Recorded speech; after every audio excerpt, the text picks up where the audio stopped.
Hi guys and welcome back. So today I'm going to be showing you how to make a Black Forest Gateau. Let's begin.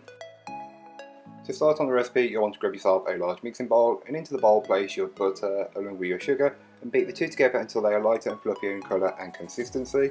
This normally takes between 5 and 7 minutes, but it may take longer or a shorter amount of time depending on the speed you're using.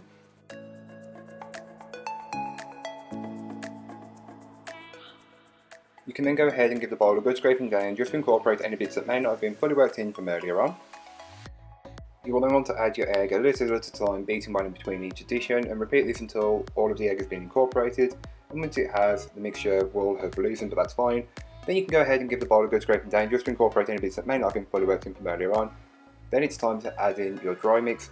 For a sieve, you'll want to add your cocoa powder, baking powder, salt and flour, and then put it onto the mixer and put it on a medium-low speed to start with. Add in your milk and then turn it up to a high speed just so everything is fully incorporated. And you'll notice that the mixture goes from looking messy to smoother and then the perfect consistency, which is what you're looking for. And again, you'll then want to give the bowl a good scraping down just to incorporate any bits that may not have been fully worked in from earlier on. Then you'll want to grab your 8-inch square cake tin and pour the batter directly into it, leveling it off as best as you possibly can, and then bake it off. All that information will be in the blog post, which will be linked down below. So here is what the cake looks like once it's fully baked and cooled. I actually waited until the next day to use it. I then wanted to level it, so I leveled the top off by taking the bit that was raised and just put that aside into a bowl, as you can use it for cake pops. I normally freeze it, which is perfect, then you've got it ready.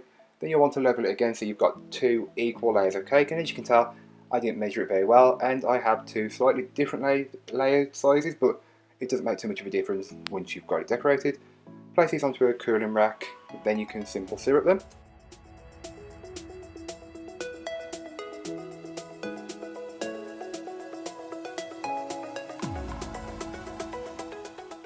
So for the whipped cream, you'll want to grab yourself a large bowl that has been placed in the fridge and pour in all of your double cream along with the icing sugar and vanilla, and whisk it or whip it up until the cream is thickened and holds its shape.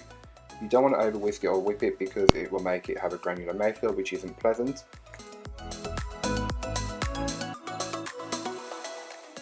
To start the assembly of the cake, grab yourself a cake board and a small amount of cream and just spread it in the centre of the board, placing your first layer of cake on top, pressing it down just to keep it secured in place.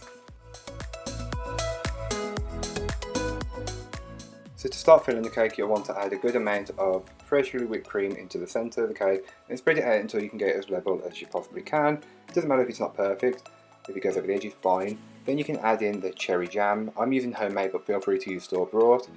And then you'll want to add the second layer of cake on top and sandwich it together, giving it a good coating of cream for the final coat, and then covering it with the chocolate. And as you can tell, I completely missed decorating the cake because the footage I had was completely out of focus, and you pretty much know how to coat a cake. Here's some in slow motion of giving the cake a coating with the chocolate. Doesn't look perfect, but you can always go around and give a second coat and it will patch up where it's patchy. Then you can start to pipe rosettes of freshly whipped cream around the edge, and you'll want to do it all the way around the edge. That's how I've seen it being done in cake shops and everything, so I just went with a sort of classic look. And this isn't a traditional Black Forest at all, this is just my interpretation of one. Once you've got all the rosettes piped, you can then take some of these maraschino cherries, I think they are, or maraschino style cherries, and just place them as often as you like. You can place them on every rosette, but I like to have an equal spacing in between each.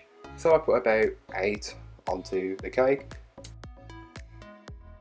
So thank you so much for watching, I hope you enjoyed. If you did, don't forget to like, comment and subscribe for more from me, and I'll be back again next week with some more videos for you, so join me then. But in the meanwhile, don't forget to check out the description of the video. There'll be a direct blog post for this recipe, there'll be a link to my blog, and then all of my social media links will also be there, so don't forget to go and follow me over there. I am active on Twitter and Instagram, well, trying to be on Twitter, but you know, that's all for this week. I hope you enjoyed. Bye guys.